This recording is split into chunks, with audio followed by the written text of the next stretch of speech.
Училиштата во Тетовско грејната сезона ја започнаа подготвени и со доволно огрев, повеќето со залихи останати од минатата сезона.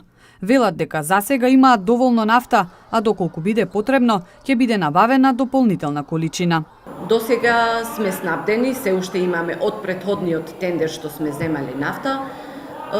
Сега очекуваме повторно да се снабдеваме и да имаме и за наредната година, мислам 2017 година.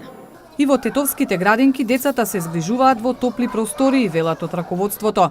Засега имаат доволно огрев и не очекуваат проблеми.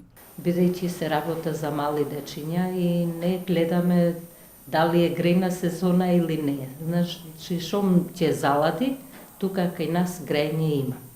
Истото го направивме и оваа година, бидејќи бевме снабдени од минатата грејна сезона и пред да започне грејната сезона тука имавме грејње. Тетово изминатите години неколку пати имаше проблеми со огревот, па училиштата дури воведуваа и скратени часови.